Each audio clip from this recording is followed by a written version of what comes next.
Number 391 انشاءاللہ عز و جل اس کلپ میں سورہ اعراف کی آیت نمبر 192 سے 194 تک کی تلاوت، ترجمہ اور تفسیر قرآن صراط الجنان سنیں گے۔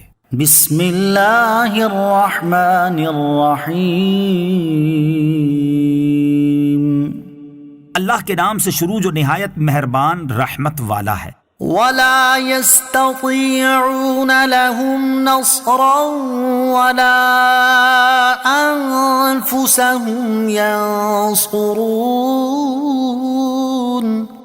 ترجمہ، اور نہ وہ ان کی کوئی مدد کرنے کی طاقت رکھتے ہیں اور نہ اپنی جانوں کی مدد کر سکتے ہیں۔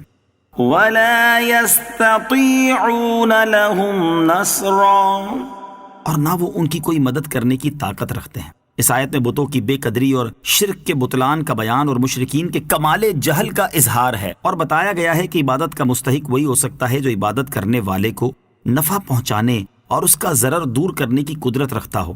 مشرکین جن بتوں کو پوجتے ہیں ان کی بے قدرتی اس درجے کی ہے کہ وہ کسی چیز کے بنانے والے نہیں۔ کسی چیز کے بنانے والے تو کیا ہوتے، خود اپنی ذات میں دوسرے سے بے نیاز نہیں، خود مخلوق ہیں اور بنانے والے کے محتاج ہیں۔ اس سے بڑھ کر بے اختیاری یہ ہے کہ وہ کسی کی مدد نہیں کر سکتے، اور کسی کی کیا مدد کریں گے؟ خود انہیں کوئی ضرر پہنچے تو اسے دور نہیں کر سکتے۔ کوئی انہیں توڑ دے، گرا دے، الغرض جو چاہے کرے، وہ اس سے اپنی حفاظت نہیں کر سکتے۔ لہٰذا ایسے مجبور و بے اختیار کو پوجنا انتہا درجے کا جہل ہے۔ وَإِن تَدْعُوهُمْ إِلَى الْهُدَى لَا يَتَّبِعُوكُمْ سواء علیکم ادعوتموہم ام انتم صامتون۔ ترجمہ، اور اگر تم انہیں رہنمائی کے لیے بلاؤ تو تمہارے پیچھے نہیں آئیں گے، تم پر برابر ہے کہ تم انہیں پکارو یا تم خاموش رہو۔ وَإِن تَدْعُوهُمْ إِلَى الْهُدَى، اور اگر تم انہیں رہنمائی کرنے کے لیے بلاؤ، یعنی اے مشرکوں اگر تم ان بتوں کو اس لیے بلاؤ کہ وہ تمہاری اس چیز کی طرف رہنمائی کر دیں جس سے تم اپنے مقاصد کو حاصل کر لو، تو یہ تمہاری مراد کی طرف نہیں آئیں گے۔ اور اے مشرکوں تم ان بتوں کو پکارو یا خاموش رہو، تمہارے لیے دونوں صورتیں برابر ہیں، کیونکہ نہ تو انہیں پکارنے کی صورت میں تمہیں کوئی فائدہ حاصل ہوگا اور نہ ہی خاموش رہنے کی صورت میں کچھ فائدہ ملے گا۔ ان الذین تدعون من دون اللہ عباد امثالکم فادعوہم فلیستجیبوا لکم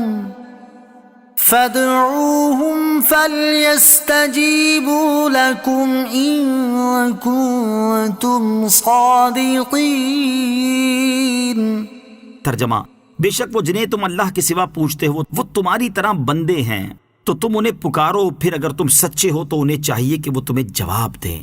ان الذین تدعون من دون اللہ، بے شک وہ بت جنہیں تم اللہ کے سوا پوجتے ہو۔ آیت میں لفظ تدعون کا معنی ہے تعبدون، یعنی جن کی تم عبادت کرتے ہو۔ اس آیت کا خلاصہ یہ ہے کہ اے کافروں، صرف اللہ تعالیٰ کی عبادت کرنے کی بجائے جن بتوں کی تم عبادت کرتے ہو اور تم انہیں اپنا معبود کہتے ہو، یہ بھی اسی طرح اللہ تعالیٰ کے مملوک اور مخلوق ہیں جس طرح تم ہو، اور اللہ تعالیٰ کے مملوک و مخلوق کسی طرح پوجے جانے کے قابل نہیں۔ اس کے باوجود بھی اگر تم انہیں اپنا معبود کہتے ہو تو تم نفع پہنچانے اور نقصان دور کرنے کے سلسلے میں انہیں پکارو، پھر اگر تم اپنے گمان کے مطابق سچے ہو کہ یہ اس چیز کی قدرت رکھتے ہیں جس سے تم عاجز ہو، تو ان بتوں کو چاہیے کہ وہ تمہیں جواب دیں۔ مخلوق میں سے کسی کو معبود مان کر پکارنا شرک ہے، ورنہ ہرگز شرک نہیں۔ یہاں ایک اہم بات یاد رہے کہ اللہ تعالیٰ کے علاوہ اور کسی کی بھی عبادت کرنا شرک ہے۔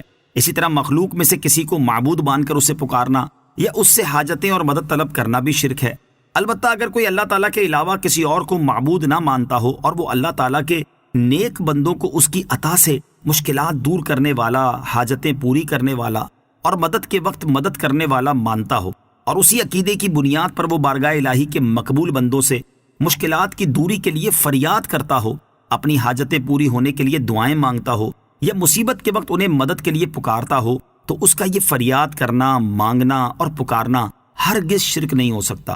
اس کی وجہ یہ ہے کہ جن لوگوں نے قرآن پاک میں غور و تفکر کیا ہے وہ اچھی طرح جانتے ہیں کہ کفار و مشرکین کا اپنے بتوں سے متعلق عقیدہ یہ تھا کہ وہ بتوں کو معبود مانتے اور ان کی عبادت کرتے تھے، جیسا کہ قرآن پاک میں ہے إنهم كانوا إذا قيل لهم لا إله إلا الله يستكبرون ويقولون أئنا لتاركو آلهتنا لشاعر مجنون۔ ترجمہ: بے شک جب ان سے کہا جاتا تھا کہ اللہ کے سوا کوئی معبود نہیں تو وہ تکبر کرتے تھے اور کہتے تھے کہ ہم ایک دیوانے شاعر کی وجہ سے اپنے معبودوں کو چھوڑ دیں، اور اسی عقیدے کی بنیاد پر کفار بتوں سے اپنی حاجتیں طلب کرتے تھے۔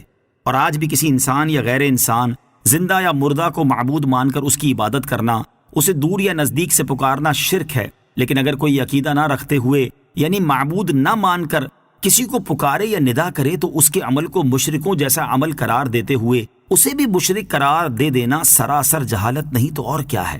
جو پکارنا یا ندا کرنا شرک ہے وہ ہر حال میں شرک ہے، چاہے انسان سے ہو یا غیر انسان سے، زندہ سے ہو یا فوت شدہ سے، دور سے ہو یا نزدیک سے۔ اور جو ندا شرک نہیں وہ کسی بھی حال میں شرک نہیں۔ ندا یا سوال کرنے کے شرک ہونے کا دار و مدار پکارنے والے کے عقیدے پر ہے۔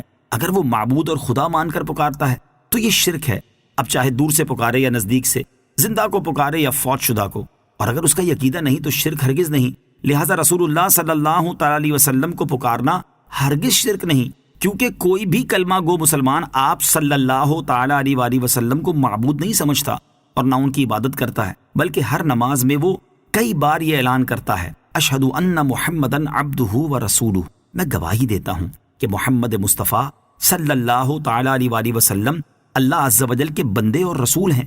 یوں ہی اللہ تعالیٰ کے نیک بندوں کو پکارنے والا، ان سے سوال کرنے والا، انہیں معبود سمجھ کر ہرگز نہیں پکارتا، بلکہ اللہ عز و جل کا بندہ سمجھ کر اور اللہ عز و جل کی عطا سے پکار سننے والا جان کر پکارتا ہے۔